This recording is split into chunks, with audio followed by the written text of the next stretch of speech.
For example, we have the Qadiyanis. So a lot of people, they have this idea that Qadiani, what's his name, Mirza Ghulam Ahmad Qadiani died in the toilet. They keep saying that. So that's not true. He didn't die in the toilet. He actually died because he had a lot of diarrhea problem. So he died in his bed, in a soiled bed. Because I asked Bawa Sahib, who is one of the Khatmi Nabuwat people, I said, did he die in a toilet? Like, how did he die in a toilet? Did he go on there to relieve himself? No, he was in his bed lying down. That's what happened to him. So we don't need those kind of things to understand that he was wrong. There's the fact of what he preaches is wrong. Somebody said to one of their recent leaders that if he is the Prophet, because the Prophet ﷺ said that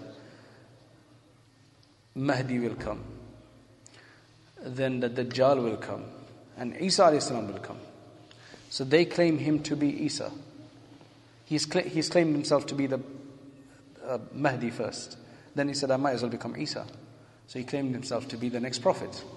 So somebody asked the question to one of their recent leaders, one of his grandsons who's a leader, that for him to come, Dajjal should have come already, because he's going to kill Dajjal.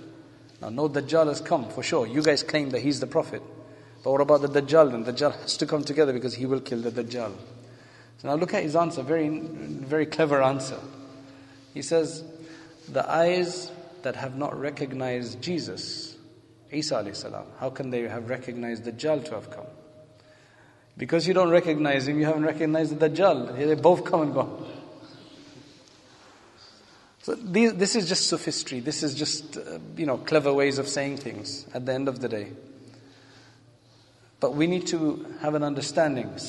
10 years ago, 20 years ago, there was a big thing about Qadianis and everything. They'd have Khatmi Nabuwat conferences, 2 or 3 of them a year and everything. But now recently, it's been, people have forgotten about these things. And they're doing a lot of da'wah. They say that one of the biggest so-called masjids is theirs in a place called Morden, South London. I've never seen it, but it's supposed to be gigantic. It's supposed to be one of the biggest, they say, in Europe or I don't know what. So they have some support because they're given a lot of people from Pakistan, when they come to this country, the easiest way to come apparently is to say you're Qadiani and you're persecuted. So you get asylum here. So many people, they're not Qadianis, they actually just call themselves Qadiani and being persecuted, and they come to this country. You have 2 groups among them. One group who say that Mirza was a prophet, and another group who don't believe he's a prophet, but they believe him to be a mujaddid, a reviver. Still problematic. Slightly better than the other, but still problematic, because it leads to some of the same kind of things. Because if you do a study of his life, it's very strange things that he used to say and he did, and the history of his life is just very strange.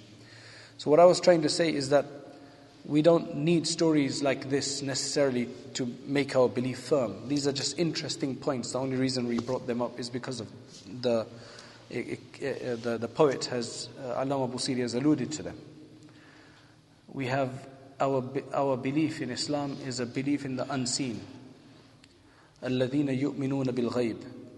The person who believes in Allah subhanahu wa ta'ala, we don't see Allah, but we believe in Him. We experience Allah. أَن تَعْبُدَ اللَّهَ كَأَنَّكَ تَرَاهُ. That's the strength of our faith. Because if you start believing in just miracles, definitely happened. The first things that atheists deny are miracles. We believe in miracles of prophets and of awliya. But we don't have to go around believing everything that happens out there as a proof, like you see Allah in a tomato. Not Allah in a tomato, but you see the word inscribed. And you start making a big deal out of it. And there's pilgrimages that happen to see these things. We don't need that. Don't get too excited. The other day I was in some woods and so look, that tree is like Allah. I didn't take a picture of it. We know these are going to happen. What's the big deal? It's a reality. What's the big deal? It's a reality. These are small things. The main thing is that you worship Allah and get close to Him. And when you've experienced Allah subhanahu wa ta'ala with your heart, then none of these things matter anymore. That's the strongest evidence. Because somebody can come tomorrow and say, look, he also says Isa. These Christians, they have these weird experiences as well, where on their hand, what's it called? Yeah, it's called stigmata. There's certain signs appear on their hands and things like that, and they say, look, this is the proof of Jesus. So we have not been told that that is the way you... The only time that you do that is when there's a prophet who is claiming to be prophet and he shows miracles. Because anything that a wali does, that's for his own honor. Because that's why it's called karamat. The word karamat means a miracle of honor. Karamat. It's not to show off and show others. Allah subhanahu wa ta'ala wants to strengthen and support this wali of Allah. Sometimes He gives him something strange and ajib. So it's for him personally. Sometimes other people can benefit from that. But our iman is not with that. We believe in it, but our iman is not based on that. Tomorrow, if that same person, inshallah, it'll never happen. Somebody who's doing strange things, he becomes a gumrah tomorrow, as they say. And what's going to happen to your iman?